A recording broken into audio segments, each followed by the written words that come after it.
pegangan pegangan.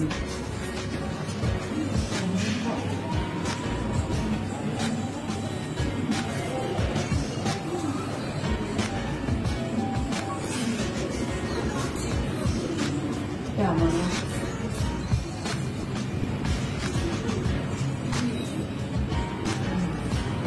Telinganya cuma sedikit doang aja. Hati-hati ya.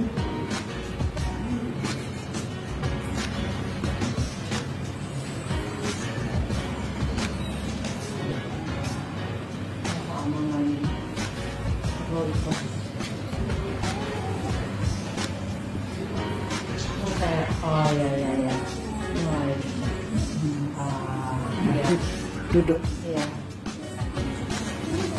Oh, oke.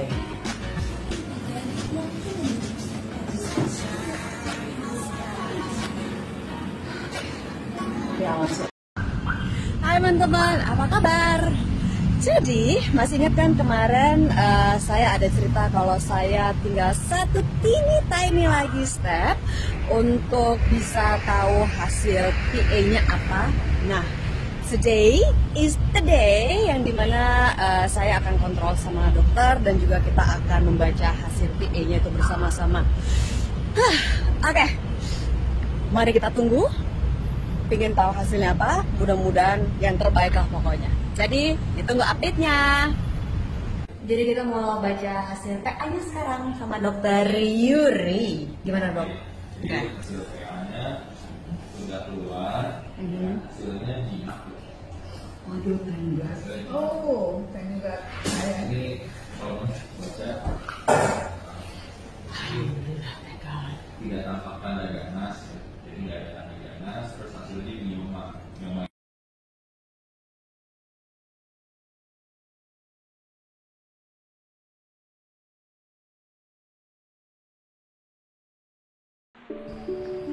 Hai teman-teman, pertama-tama saya mau mengucapkan terima kasih sebanyak-banyaknya atas doa dari teman-teman. Makanya kemarin operasi bisa berjalan dengan lancar dan juga mohon maaf kalau saya belum bisa.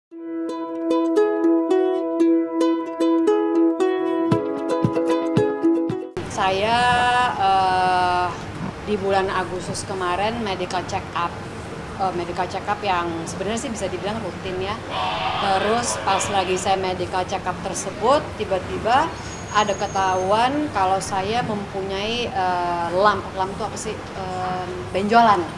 Nah benjolan itu di USG, dokter USG bilang sebaiknya kamu cek yang lebih lanjut lagi nih gitu kan, which is MRI gitu kalau udah paling bagus supaya benar-benar jelas kelihatan gitu. Nah dari MRI itu makin kelihatan nih benjolannya makin lebih jelas gitu kan.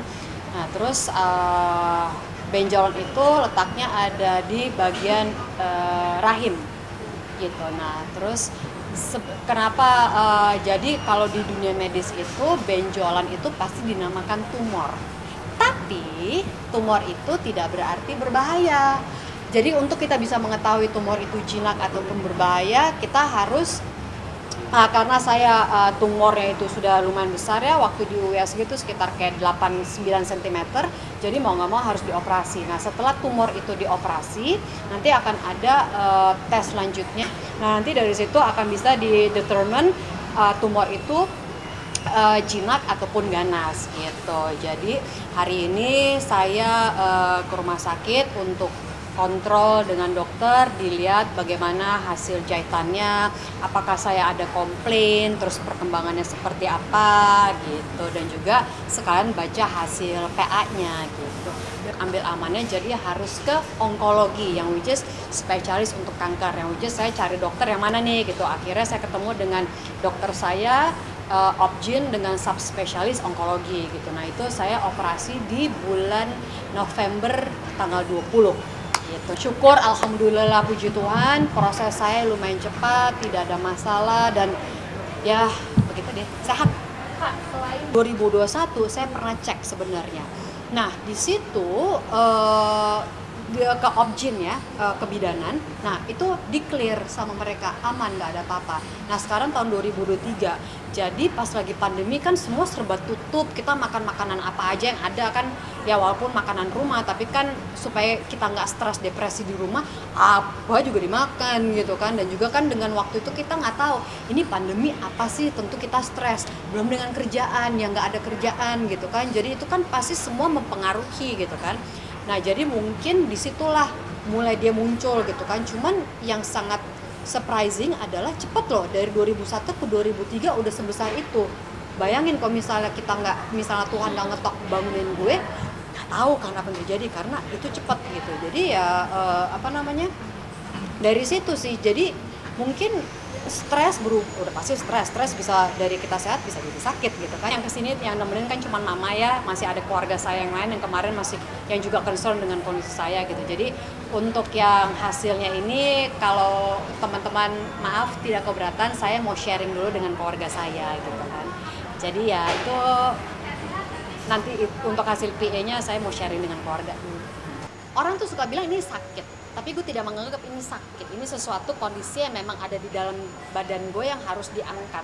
Karena kalau saya mikir sakit itu kayaknya gue udah bener-bener terkapar, nah itu baru sakit. Nah ini tuh enggak gitu. Jadi kalau misalnya tanya pasca operasi sakit apa enggak, palingnya cuma kayak nyeri yang bekas operasinya gitu aja gitu kan. Malah justru yang lebih nggak enak itu badan belakang saya. Oh aman, karena kan problem yang paling besar kan sudah diangkat. Tapi balik lagi, tetap harus menjaga hidup sehat, karena kalau enggak kita bisa muncul, karena tingkat munculnya itu masih tetap ada, nggak benar-benar completely 100% kita clear, masih tetap ada 2%-nya itu. Kayak sekarang sih sudah clear, tapi ya itu saya masih harus jaga badan, maksudnya kayak yang makan harus dijaga, terus ya pola hidup sehat, makan sehat gitu kan. Nah itu setiap 3 bulan saya harus kontrol ke dokter untuk maintain gitu. Saya sih nggak akan bilang ini cobaan ya, saya melihat ini sebagai suatu hadiah dari Tuhan yang justru ya ini kayak kado Natal ya kan, karena kan sebelum Natal gue udah sehat gitu kan, jadi ini sebuah hadiah.